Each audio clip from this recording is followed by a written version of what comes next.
স্বাগত বন্ধুরা, মিনুর গপ্পসপ্পর চ্যানেলে আজ শোনাব আশাপূর্ণা দেবীর লেখা ছোট গল্প জ্বালাতন।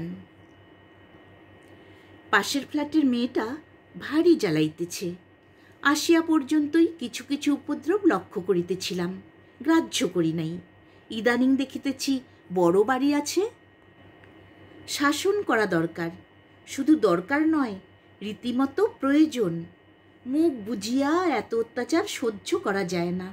মুশকিল এই, একবার ভালো রকম শিক্ষা দিয়া দিবার কোনো উপায় আবিষ্কার করিতে পারিতেছি না। মৌখিক পরিচয় তো নাই, থাকিবেই বা কোথা হইতে? বাড়িওয়ালা ছোকরা এই অল্প বয়সেই হিসাবে কি কম? বাড়িখানাকে নিক্তিরজনে মাপিয়া কাটিয়া ছাটিয়া চুলচেরা ভাগে এমন পার্টিশন তুলিয়া রাখিয়াছে যে পাশাপাশি বাস করিয়াও কাহারও সহিত কাহারও মুখ দেখা দেখির পথ রাখে নাই। গলাস্বর শুনিয়া কানে তালা ধরিয়া যাইবে। স্বরের অধিকারী কিন্তু চির অজানা, চির রহস্যময়। শুধু একটি জায়গায় তাহার বুদ্ধির বাহাদুরিকে কাবু করিয়া রাখিয়াছে। সিঁড়িটি ভাগের, বাড়িওয়ালা বাসিন্দাদের এইখানেই যা, মৌখিক না থাক চাক্ষুষ পরিচয়। যখন তখনই আপ ট্রেন ও ডাউন ট্রেনে কলিশন ঘটে। সহসা হঠাৎ দৈবক্রম, অনবধানতাবশত ইত্যাদি বিশেষণগুলা যতক্ষণ অভিধানে রহিয়াছে ততক্ষণ সংসারী জীবের অনেক কিছু সহ্য করিতে হয়। উপায় কি? একলা মানুষ, আস্ত একখানা বাড়ি নেওয়া তো সোজা নয়। কিন্তু তাই বলিয়া সদা সর্বদা ইচ্ছাকৃত দৈবক্রমটা সহ্য করাই কি সোজা? যে সময়টিতে আমাকে সিঁড়ি পার হইতে হয়, ঠিক সেই সন্ধিক্ষণেই যে উহারও সিঁড়িতে যত দরকার পড়িয়া যায়। 12 মাস এই কথা মানিয়া লইব নাকি? অ্যাটর্নিশিপ করি, ঘাস তো খাই না। ভাবি যে একদিন শুনাইয়া দেব কথাটা, ভদ্রতায় বাঁধে। ভগবান লোকটা পুরুষ মানুষ বলিয়াই বোধ করি স্বজাতির শরীরে ভদ্রতা জ্ঞানটা পরিমাণে কিছু বেশি দিয়াছেন। কিন্তু অজ্ঞান স্ত্রীজাতি সে তথ্য বুঝিলে তো ভাবে সাহসের অভাবে চুপ করিয়া আছে এবং নিজেদের সাহসের মাত্রা ক্রমশই বাড়াইয়া তোলে। ঘরের দরজায় চাবি দেওয়া যাওয়ার কথাটা আমি না হয় প্রায়ই ভুলিয়া যাই। তাই বলিয়া রাস্তার লোকের তো এমন কোনো রাইট থাকিতে পারে না যে ঘরে ঢুকিয়া যাহা খুশি করিয়া লইবে। উহাদের ঘরে স্থানাভাব, গোলমাল, পরীক্ষার পড়া হয় না। সে অপরাধ তো আমার নয়। বড় বাড়ি ভাড়া লইয়া উঠিয়া গেলেই পারে। আমার ঘরে আসিয়া পরীক্ষার পড়া তৈয়ারি করিবা স্বাধীনতা উহাকে কে দিয়াছে শুনি? শুধু তাই নয়, শুনিতেছি ড্রয়ার খুলিয়া অবাধে ছুরি, পেন্সিল এটা সেটা ব্যবহার করে। ফাউন্টেন পেনে যথেচ্ছ কালি ভরিয়া লয়, ফ্যাস ফ্যাস করিয়া চিঠির কাগজগুলা ছেড়ে। সবচেয়ে মারাত্মক কথা, চাবির রিং হইতে চাবি চিনিয়া বইয়ের আলমারি খোলে। এত কথা জানিতাম না, জানিবই বা কেমন করিয়া? আমি থাকিলে তো আর এ অঞ্চলের ছায়া মারাইবার সাহস নাই। খবর দিয়াছেন আমাদের গোস্বামী মহাশয়, প্রভুপাদ শ্রীল শ্রীযুক্ত নদিয়া গোপাল গোস্বামী ভাগবত রত্ন। 3 তলায় ঠিক আমার সামনাসামনি অংশে বাস করেন উনি।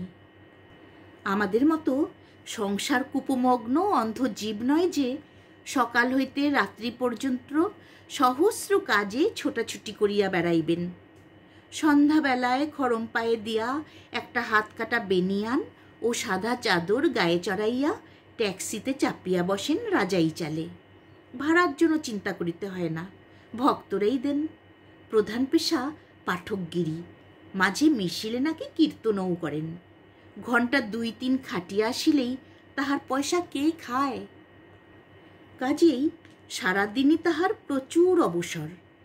বেচাল মেয়েটার গতিবিধি লক্ষ্য করেন, অবশ্য কর্তব্যের খাতিরেই। জীব তরানো যাহার চিরজীবনের পেশা, না তরাইয়া উপায় আছে তাহার? আমার ভালোর জন্য, মানে সম্পূর্ণ অনাত্মীয় একটা বাহিরের লোকের জন্য জানালার খড়খড়ি তুলিয়া ঘণ্টার পর ঘণ্টা ঠায় দাঁড়াইয়া থাকা, ভাবিতে পারি আমরা? ধৈর্য থাকে, শুধু দেখেন না, সুবিধা পাইলেই আমাকে সাবধান করিয়া দিতেও ছাড়েন না। কেবল আমি লোকটা নেহাত গেতো বলিয়াই এ যাবৎ কিছু বিহিত করিয়া উঠিতে পারি নাই। এই আজই তো সকালে টিকলো নাকের উপর সূক্ষ্মরেখার তিলক আঁকিয়া অষ্টাঙ্গে অষ্টসাত্ত্বিক ছাপ আঁকিয়া গোস্বামী মহাশয় নামিয়া অধমের ঘরে পদধূলি দিয়া কহিলেন, এই যে অমুকবাবু, আপনাকে আবার দুটো কথা বলতে এলাম। ব্যস্ত ততস্থভাবে তাহার উপযুক্ত আসন খুঁজিতে হতাশ নয়নে ঘরের চতুর্দিকে চাহিতে লাগিলাম। বাস্তবিক একখানা কম্বলের আসন না থাকাটা ভারী ভুল হইয়া গিয়াছে। থাকিলে তো চেয়ারের উপর পাতিয়া দিয়া হিন্দুয়ানি বজায় রাখা চলিত। তবে গোস্বামী মহাশয় করুণার অবতার। ধূলিশূন্য একখানি চেয়ারে ফু দিয়া ধুলা ঝাড়িয়া বসিয়া পড়িয়া কহিলেন, থাক থাক, ব্যস্ত হবেন না, কাষ্টাসন অপবিত্র হয় না। ওই কারণেই যানবাহন আদিতে কাষ্টাসন ব্যবহারের প্রথা বলিয়া উপর্যুপরি 2 টিপ নস্য লইয়া টেবিলের উপর মুঠাখানেক ছড়ান। অতঃপর কোন প্রসঙ্গের অবতারণা হইবে জানি, ভাবিলাম দি খানিকটা আগাইয়া গৌরচন্দ্রিকা করিয়া বেলা করিয়া দেবে, এখনো আমার দাড়ি কামানো হয় নাই। সরঞ্জামগুলা বাহির করিয়া গুছাইতে গুছাইতে কহিলাম, বেশ ছিলাম আপনাদের আওতায়, সাধুসঙ্গ একটা ভাগ্যের কথা, কিন্তু শেষ পর্যন্ত দেখছি উঠে যেতেই হবে। ভাগবত রত্নের উৎসাহ পুলকিত মুখখানি করুণ করিয়া তুলিবার ব্যর্থ চেষ্টায় নিটল গোল হইয়া ওঠে। বাসা ছেড়ে দেবেন বলেন কি? বড়ই পরিতাপের বিষয়, বড়ই পরিতাপের বিষয়। অন্য কোথাও ঠিক করে ফেলেছেন নাকি? ঠিক, হ্যাঁ, মানে ঠিকই একরকম। এবারে মনে করছি আলাদা একখানা বাড়িই নেব, বড় উৎপাত এখানে। হাসি গোপন করিতে হাতের ব্লেডখানা মাটিতে ফেলিয়া কুড়াইতে হেঁট হই। ভাগবত রত্ন 2 কর যুক্ত করিয়া একবার কপালে ঠেকাইয়া আন্তরিকভাবে সায় দিয়া কহিলেন, ঠিক বলেছেন অমুকবাবু, যথার্থ বলেছেন, বড় উৎপাত। বাসা আপনি বদলেই ফেলুন, আজকালের মধ্যেই ফেলুন। জীবনের প্রধান কাম্য হচ্ছে শান্তি, বুঝলেন কি না? হ্যাঁ, গতকালকের কথাটা তখন শুনলেন না আদ্যপান্ত, আপনিও বেরোলেন, আর ছুরি সেই খেদা ভাইটাকে টানতে টানতে এনে হাজির আপনার পোর্শনে। ঘরে তো চাবি দেবেন না কস্মিনকালে, চুরি গেলেই আপনার শিক্ষা হয়। আচ্ছা, আপনার টেবিলে লেবন চুস থাকে কি না? গোস্বামী মহাশয়ের স্বর ঈষৎ কৌতূহল মিশ্রিত সন্দিগ্ধ। থাকে না, কাল ছিল, এনেছিলাম আমার এক ইয়ের জন্য, সেটিও চক্ষুদান করেছে। কি সর্বনাশ! বোতলটা এই যে নেই, এই যে দিনে ডাকাতি। আপনিই বলুন গোস্বামী মশাই, আর টেকা যায়?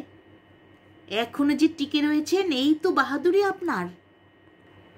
নিমিলিত নয়নে উত্তর দেন প্রভুপাদ, ঠিক বলেছেন, বাসাই বদলানো দরকার হয়েছে আপনার।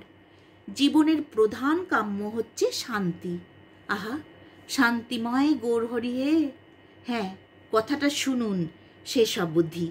লেবন চুষের বোতল উজাড় করে ভাইকে বসিয়ে দিয়ে আলমারি খুলে রাজ্যের বই বার করে ইজি চেয়ারে লম্বা। আহ, কি বলবো যে পরকন্যা, ওই মেয়েকে শায়েস্তা করে দিতে পারতাম। হরি হে, কিছু পারমার্থিক উপদেশ দেয়া দরকার ছুরিকে। শুধু এই, সারা দিন জোর তলবে ফ্যান খুলে কলের গানের আদ্যশ্রাদ্ধ করে। আমি আর একবার আশ্চর্যান্বিত হইলাম। আবার পাখাও খুলে? বলেন কি গোস্বামী মশাই? ডাকাত কি এই যে খুনি মেয়ে? তাই গেল মাসে আমার ইলেকট্রিক বিল ডবল হয়েছিল। বাসাটা তাহলে ছাড়তেই হলো।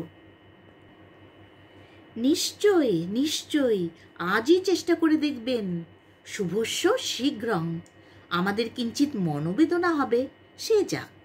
শ্রী গৌরের কৃপায় মায়ায় আর কিছু করতে পারে না। গোস্বামী মহাশয় উঠিলেন, আমিও হাঁপ ছাড়িলাম। কিন্তু সত্য কথা বলিতে কি, মেয়েটাকে শাসন করিবার জন্য অত্যন্ত ব্যস্ততা অনুভব করিতেছি। জীবনের প্রধান কাম্য শান্তি। গোস্বামী মহাশয় মিথ্যা বলেন না। হাজার হোক পণ্ডিত লোক, মায়ামুক্ত জীব, এই তো বিপত্নিক হওয়া অবধি পুনরায় দ্বার পরিগ্রহ করেন নাই। 2-3টি অবোধ সন্তান মাতুলালয়ে বর্ধিত হইতেছে। দেখিতে যান? কখনোই না। যাক, কি বলিতেছিলাম? নতুন নতুন কয়খানা বই লইয়া আসিয়াছিলাম, কবিতার বই। দেখিতেছি টেবিল হইতে উধাও। একটা লেডিস মেন আনিয়াছিলাম দেশে বৌদিকে পাঠাইয়া দিবার জন্য, তাহারও একই গতি। ঘরের পাশে এরূপ চোর লইয়া ঘর করা সম্ভব? কোনো দিন আরও কি মূল্যবান বস্তু চুরি করিয়া বসিবে কিনা কে জানে। কিন্তু বাসা বদলাইবার পূর্বে উহাকে একটা ভালো মতো শাস্তির বন্দোবস্ত না করিলে কাপুরুষ ভাবিয়া হাসিবে কিনা। অথচ এইসব আধুনিক তরুণীদের জব্দ করিবার উপায় খুঁজিয়া পাওয়া দায়। কিছুতেই দমে না। উহারা নিরীহ ভালো মানুষ বাবাটিকে জানাইব, না তাহার পূর্বে দেশে চিঠি লিখিয়া বৌদির কাছে পরামর্শ চাহিব? মেয়েরা মেয়েদের তথ্য বোঝে ভালো, কিন্তু ওই গে তুমি, ওতেই আমার সব মাটি করিবে। শাসন প্রণালী সম্বন্ধে মনে মনে যত কিছু আইডিয়া করিতেছিলাম, সব ভস্যে ঘিডালা হইতে বসিতেছে। মাথায় হাত দিয়া বসিলাম। মাঝে প্রভুপাদ নবদ্বীপে গিয়াছিলেন, কাজেই দিন 6 রিপোর্ট পাই নাই। তাছাড়া বাসা বদল করিতে বিলম্ব দেখিয়া ইদানিং যেন কিছু ক্ষুব্ধ হইয়াছেন। জীবের অজ্ঞতা মহাপুরুষ ব্যক্তিদের বিচলিত করে বই কি, কিন্তু নতুন কোনো উপদ্রবের চিহ্নও লক্ষ্য হইল না। আসামি ভয় পাইল নাকি? কারণ তো কিছু নাই। আছে কারণ। প্রভুপাদও ফিরিবার পর শুনিলাম।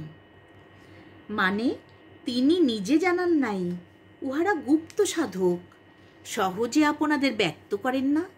শুনিলাম তাহার ভক্ত নিত্যানন্দর কাছে জীবিতার্থে গোস্বামী মহাশয় নিজেই মেয়েটার শিক্ষার ভার গ্রহণ করিতে উদ্যত হইয়াছেন। হৌকনাত্তিয়া, তবু ভদ্রকন্যা বিপদগামী হইতেছে চক্ষে দেখা কঠিন। অতএব যাহাতে অহোরাত্র উহার শ্রবণ বিবরে পারমার্থিক উপদেশাবলী ঢালিয়া দেবার সুযোগ ঘটে, তৎকারণ তাহার ঐহিক এবং দৈহিক উভয়বিধ ভার গ্রহণে কৃতসংকল্প হইয়াছেন। হতভাগ্য মেয়েটার অকাল কুষ্মাণ্ড বাবাটির আপত্তি নাই, থাকিবার কথাও নাই। ভাগবত রত্ন শুনিলাম তাহার জন্য কিছু আর্থিক উপদেশ হাতে রাখিয়াছেন। আপত্তি তাহার স্ত্রীর।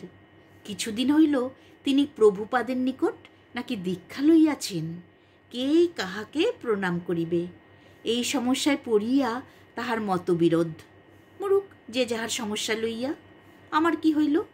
মেয়েটা এত কাণ্ড করিয়া স্বচ্ছন্দে পার পাইয়া যাইবে, কিনা আমারই নাকের উপর দিয়া ড্যাং ড্যাং করিয়া গোসাই গিন্নি হইয়া বসিবে, আর আমি ফ্যাল ফ্যাল করিয়া চাহিয়া থাকিব, ট্যাপ হো করিবার জোটই থাকিবে না। অসম্ভব। অলসতা ত্যাজি রণ সাজে সাজি, হও আগুয়ান অকুত ভয়ে। কিন্তু বুদ্ধিতে কুলাইতেছে না। সময় অল্প, চিঠি লিখিবার সময় নাই। বৌদিকে টেলিগ্রাম করিলাম, পাট মাত্র চলিয়া আসিও। অবশ্য দাদাকেও আসিতে হইবে, বহিয়া আনিবে কে? ছেলে মেয়েগুলা কিছু আর দেশের বাড়িতে একলা পড়িয়া থাকিবে না। আর পিসিমা বুড়ো মানুষ, না আনাটা কেমন হয়? অত লোক তো আর 2খানি ঘরে ধরিবে না। সামনের ওই বড় বাড়িখানাই ভাড়া করিয়া ফেলিলাম। 2 পয়সা যাইবে, যাক, একটা বিহিত হওয়া দরকার তো।